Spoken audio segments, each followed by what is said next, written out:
Good afternoon. It is the 14th of the 3rd, 2020. This is Jane Sanders, and I have a message to put out there.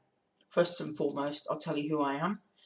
I'm a specialist lawyer, unregistered barrister, which effectively means I don't have a practicing certificate, and I run a company called JSCS, which is a trading name of Denmark Limited. That company is currently regulated by the Financial Conduct Authority. For the last around 18 months, I've been working a project primarily to offer assistance where I can, and secondly, to see if it can be monetized. The nature of a business is that you run it to see if you can make any money. It's come to my attention that effectively trying to make any money from the particular band of consumers in question is not going to be easy, for the simple reason that the cases that they have are massively complicated. The position that they found themselves left in means that they don't really have the funds to instruct expensive lawyers, and I am expensive. And finding other lawyers in the UK that are willing to pick up their cases on a no-win, no-fee basis has proven to be incredibly difficult because the cases aren't readily winnable. What are those cases about? Well, I'm speaking to you here as Jane Sanders, not a lawyer, not as part of my business, and I'm doing this predominantly because I've started working with a small group of people. We formed a small committee after we were no longer associated with a page that has around 8,000 people on it. And the reason that we've done that is to raise awareness of a group of consumers in the UK who are being incredibly badly treated. When I say incredibly badly treated, I mean, and you'll have to excuse me, this is not my professional thing, this speaking to you. I'm not going to be editing it or anything else. What you see is what you get. I'm not doing this on a professional basis. It's to get word out. There are currently two petitions. One is parliamentary and the other one is running on an unlimited basis. And effectively, both of those petitions have very similar standpoints. It's to raise awareness for the plight of a group of consumers in the UK and what needs to be done. I am speaking on behalf of the gentleman that has put together the petition, the non-parliamentary route, and to say that the conduct that we are experiencing when trying to keep that petition moving is deplorable is an understatement. I run a small business. As you're aware, as an unregistered barrister, or you may or may not be aware, there are certain elements of the Code of Conduct for barristers that I need to adhere to when I'm dealing with members of the public. Second of all, in the context of claims management, anything that touches on a regulated activity comes under the auspices of the Financial Conduct Authority. In addition to that, when I'm dealing with cases or I'm dealing with information that comes into me that is otherwise going to be privileged, i.e. protected from prying eyes, or something that a client has sent to me or a prospective client has sent to me, then it's fair to say that I have an obligation to ensure that the information that I receive is looked after. Twice now, whilst working with these individuals, there has been a sustained attack on areas that, shall we say, include data belonging to those individuals. Now, a position of trust is one that I've long held, and I've been doing this 12 years now and only had one complaint. Now, that might mean I'm very good at actually negotiating away from these problems, or it might actually mean that I'm actually really good at my job and I don't have people complain. Either way, it's galling to note that there have been attempts to subvert the nature of the requirements that anybody that's dealing with any kind of information coming from consumers or prospective clients has been under attack. Now, in terms of why I'm putting this out there, it's simply to let you know that these people, and I'll tell you who they are in a moment, are being subjected to all kinds of behaviour that one would not expect to see in an enlightened community such as the UK. Now, the people in question are caravan owners. They all share one thing in common. They've spent their own money to purchase a caravan for whatever reason. If you look down at any residential street, it's quite possible that you might come across a homeowner who's got a caravan, or who has a holiday home in the UK, which could be a static caravan. According to NACO, there are circa 225,000 members of the UK public who are caravan owners.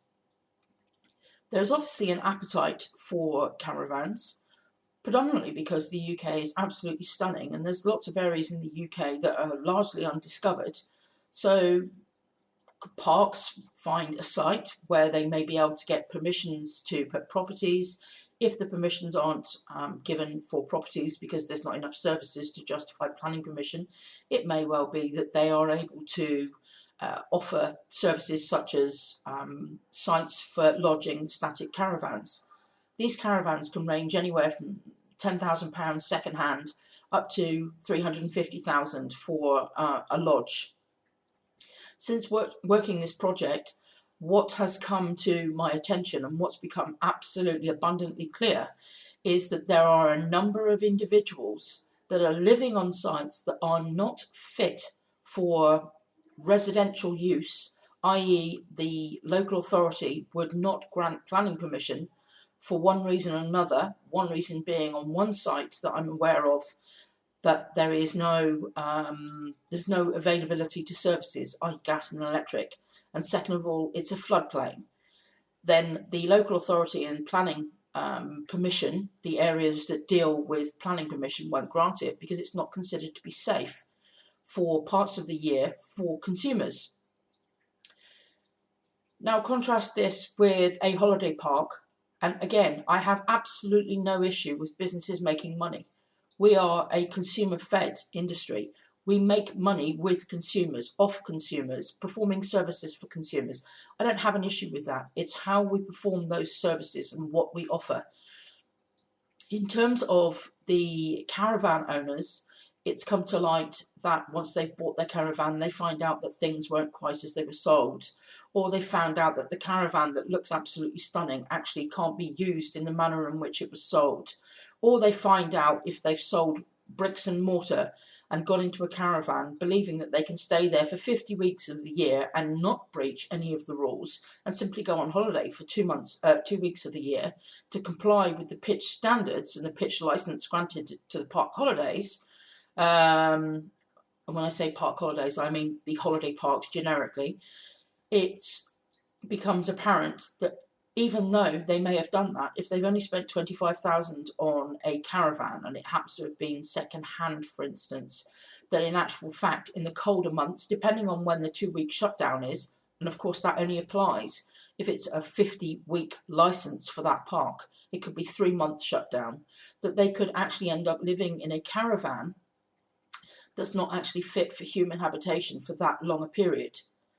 When bearing in mind that not only do they have to purchase the caravan, then they may have to spend £5,000 a year, and in some places it's £1,500 a month for a pristine, prestige part of a holiday park, then effectively you've got yourself a very expensive kind of holiday home, or in some cases a home that you are permitted to stay in for 50 weeks of the year, providing you move off for 2 weeks, that's actually not fit for its purpose. How has this happened, you ask? It's happened because where there's commerce, there are ways to make money. If the manner in which the money is being made is being done on the same premise that financial advisors are forced to adhere to, and it's being done by being fair, clear and not misleading with the caravan owners, the prospective people that are coming in to buy, that's one thing. But when there is material information that's left out at the point of sale, material information which, if given, might actually lead the reasonable consumer in those circumstances to reach an alternative decision about whether it was a good idea to buy a caravan, that's a big problem. The second problem is that by the time they've actually bought the caravan, and if they're doing it on a cash basis, they might not necessarily actually benefit from a cooling off period that the financial services regime imposes, then they are eventually going to find themselves stuck. when the promises or representations that were made at the point of sale pertaining to whether the pitch fees that I mentioned, that could be £5,000, are going to be static, and it transpires that they had been told that it was going to be static, but in actual fact it's only remained static for 1 year, and it rises by 30% in the following year. You suddenly find somebody that has purchased a caravan and invested all of their cash and has to rely on a pension or has to rely on a fixed income in order to be able to afford all the additional amenities that one must pay for, which includes the pitch fees. It may include the gas and the electric. Obviously, these are things that homeowners are expected to pay for. The difference is with homeowners, if you're buying from, say, your gas from British Gas, there's a regulator in place that has and will impose significant fines if there's price fixing. The same with electricity. However, when you're on a holiday park, you're often going to find yourself the recipient of a set of rules after you've signed up that states you are only allowed to buy from one supplier, and that supplier is vetted and implemented by your chosen holiday park. That in effect means that you could well find yourself having to pay significantly higher prices for amenities that you would pay fixed prices that are governed by anti-monopoly laws and anti-competition laws for your holiday home. That exacerbates any problem that may actually exist if you have overspent in buying a caravan. Because what I haven't mentioned yet is the fact that you may actually have spent 40% more than that caravan was worth in buying the caravan at outset. If you have done so, and if you've done it on a cash basis, you've expended up to 40% more. That's what initial research is showing.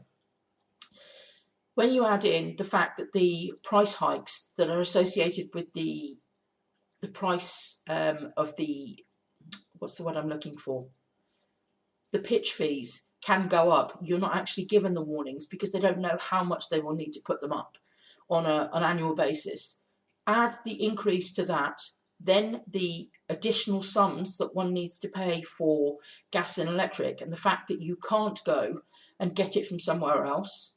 There are rules that you agree to, allegedly, which you agree to in buying the caravan, but you may not necessarily have seen when you bought the caravan, i.e. you've signed to agree that you are accepting those terms and then you get the terms. You may then face yourself having to pay increased prices per unit for gas and electric because it comes in through the park. Now, as I said, business is not an issue. Businesses making money is not an issue. It's how they make money and at what cost.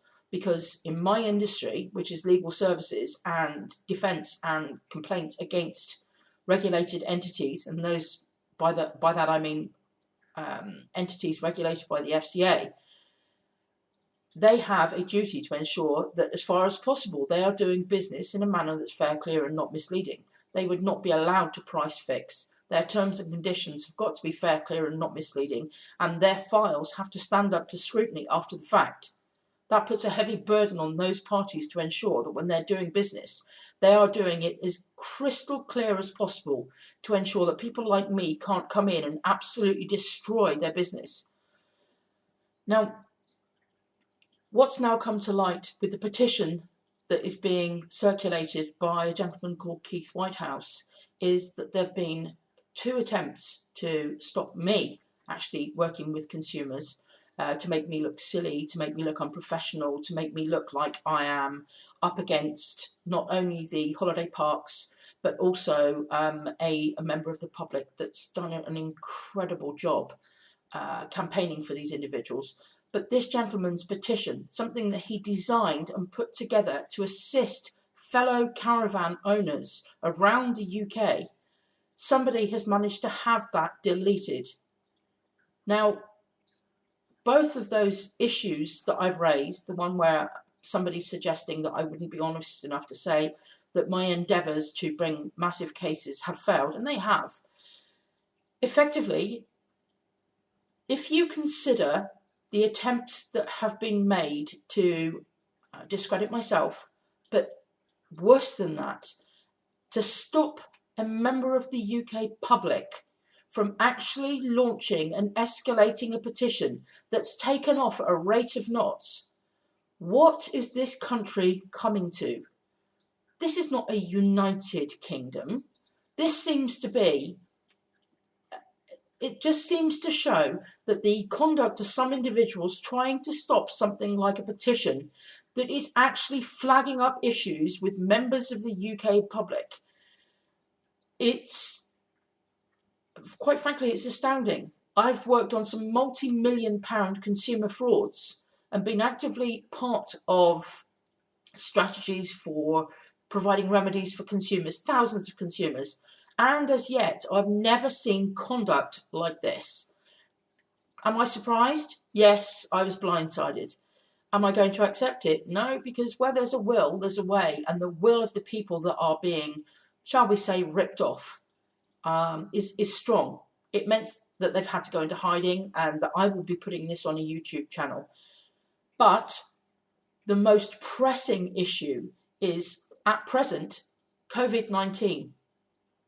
If you look around the UK and you do a simple search on the, for instance, internet or a company's house, you will find maybe 2,500 companies that are involved in the holiday park, caravan, static caravan lodge industry. That's 2,500 companies that are making money engaging with consumers for the purchase, rental, so on and so forth, with caravans, static caravans, lodges, tourers, and everything else. At the heart of all of that business are consumers, and those consumers could be your grandma, your mum, your sister, your cousin, your friend down the road. All of these individuals are, one way or another, using money that they've earned or come into, be it an inheritance, and they are going to these companies and engaging with these companies to purchase something that they believe is going to give them a different quality of life, or give them some respite, or give them a break from everyday life because they want to enjoy the beautiful UK that we live in without going abroad. Now, actually put into practice what I've just said about conditions. Imagine a holiday park that's not been granted planning permission for sale of, shall we say, 4-bedroomed properties. And the reason that it wasn't given that permission is because the services are too far away. And secondly, it's a floodplain. Now imagine that we've got a holiday park that has actually got multiple pitches, i.e., shall we say, I believe 500 on a floodplain, and individuals have come in at the peak season when it's absolutely bone dry and the sun is shining, it's near the sea, it looks fantastic, and they've bought in good faith. And then look at the risks that they should have been warned about materialising. Flooding. And when I say flooding, I mean it's 2 foot deep outside their caravan. The caravan is erected on stilts. We've got people who have to come downstairs and come out onto a footpath that is supposed to be on a hard standing and free from anything that could cause damage to them. It's like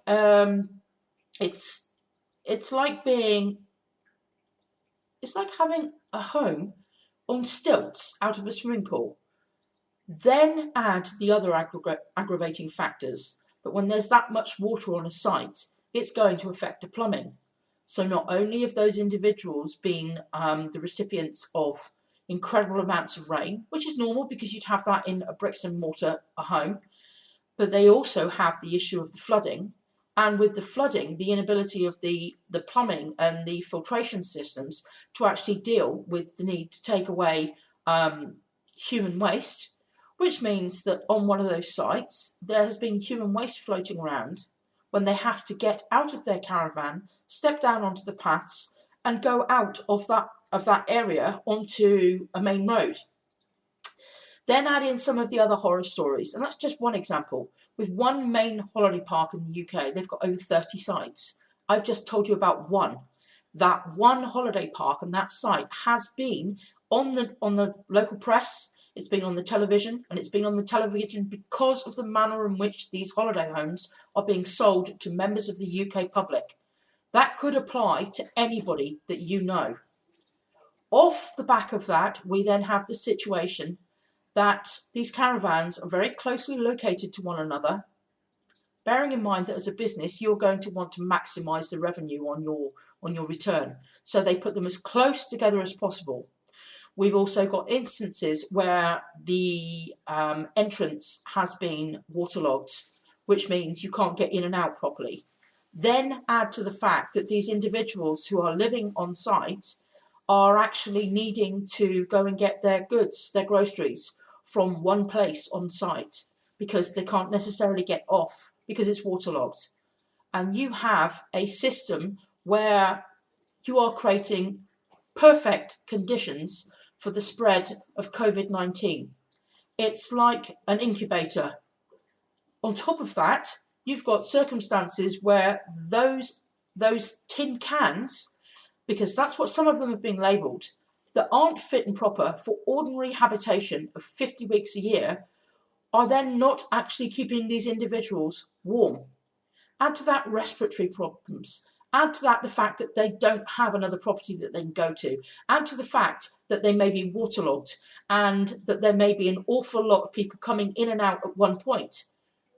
You are creating hubs all over the UK with substandard living conditions that have been overpaid for at the outset, and in conditions where the sense of community that has arisen, that I have watched coming to the fore over the last 18 months, is meaning that the only way these people are actually going to be able to manage in what is becoming a global pandemic is to look after each other. And what does that mean? The spread of COVID-19 at unprecedented rates. Perfect example now is that in Thanet, they turned up on site after somebody tested positive. I tend to rely on information that's come from authoritative places. It's the lawyer in me. It was reported on Sky News. There was video of people arriving in the equivalent of hazmat suits. That's a decent site. Imagine some of the substandard sites where the conditions are that they allow very old caravans, where they're not properly insulated. Pneumonia is a killer in itself. Now imagine pneumonia precipitated by a virus that fills your lungs with something other than water and something other than area to get air in. And then add in the fact that you've got to get your groceries on site where everybody is going, and that you are going to be spreading it around each of those incubating hubs. And the fact that many of the people that have bought these damn caravans are the older generation, and they've spent a lot of money. And they've spent a lot of money on something that may not be living up to the dream. Worse still, it may not be living up to a living standard. Where are those people going to go? They've got this self-isolation could actually mean that people are dying in their caravans without access to any of the things that you and I, who live in homes, that are fortunate enough to live in homes, would have access to. They're not allowed to have post on site. That's because if you're receiving post, you're acknowledging that you're living on a site. How is that going to work when they've got to have access to medical care and people are already turning up on site in hazmat suits? This is just the tip of the iceberg. If the UK doesn't actually respond to what's right in front of us, the people that are going to pay the price the most are those that are living in these holiday parks. And it's for that reason that any efforts to stop these petitions, and particularly the one put together by a gentleman that almost lost his life to septic shock after a caravan that he purchased in good faith in 2014 with his family, was inappropriately sited, and the steps leading out of that caravan were put on boggy land. The net effect of that was he paid, and he almost paid with his life. That gentleman now tours in a caravan. He's not got bricks and mortar, and the effect of that is he could have been one of the individuals that would have been most at risk. Why? Because he developed septic shock after he fell down the stairs and effectively ruined his back. Put those living conditions into this equation. put their living conditions in a caravan per se into the equation, and the fact that more often than not these people socialise with one another, and they are socialising not because they want to go out and have fun, because it's the only way that they can keep their sanity once they're in these living conditions. And you've got hives all over the UK where the sites are still making money on their monthly basis, and these people are so underrepresented that we could see many consumers that have bought into a caravan industry with one company that made 134 million in turnover and around 30 million in net profit in 1 year, continue to make money while they die. And that is a real risk. So I'm asking you, if you know anybody that has bought a caravan, this is what's going on under your noses. Help me, help them, and sign the petition. Thanks for listening.